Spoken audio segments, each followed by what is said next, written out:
Then we have Ben Carson. He's doubled down on his comments about Muslims. Roll that tape, please. We have a constitution, and we do not put people in, at the leadership of our country whose faith might interfere with them carrying out the duties of the Constitution. So if, for instance, you believe in a theocracy, I don't care if you're a Christian. If you're a Christian and you're running for president and you want to make this into a theocracy, I'm not going to support you. I'm not going to advocate you being the president. So, okay, he's doubled down and he's explained himself to some degree. Let's bring in Katherine Timpf. Okay, Katherine.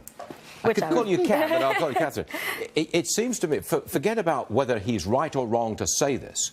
In my opinion, just by saying it, raising the issue, I think he will attract some support. Rightly or wrongly, I think that's what's going to happen.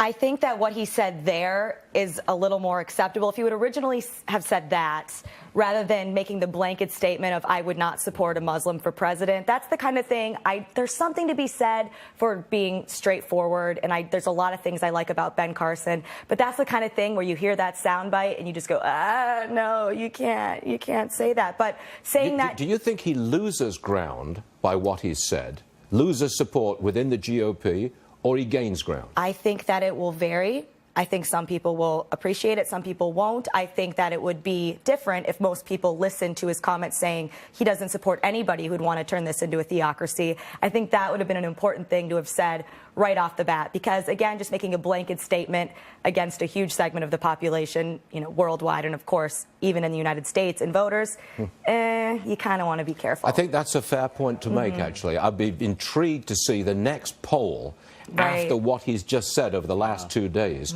What's his standing? Having said that, what is the man standing? I'm curious. I've got a suspicion it goes up. Rightly or wrongly? I do too, because with Trump, look at everything Trump said. He says bad things, and it's whoop, goes up. Whoop. Yep. You're thinking it's going to be the death of him, and all of a sudden he skyrockets. So this is crazy. At the very least, Ben Carson and others have put the question about Muslims in our society front and center, when it was never even talked about before. You couldn't talk about it. Now Ben Carson has. Let's see what happens with that. Kat, stick around for a minute. A couple of other issues we want to talk to you about. I just threw that at you. Governor Scott Walker drops out.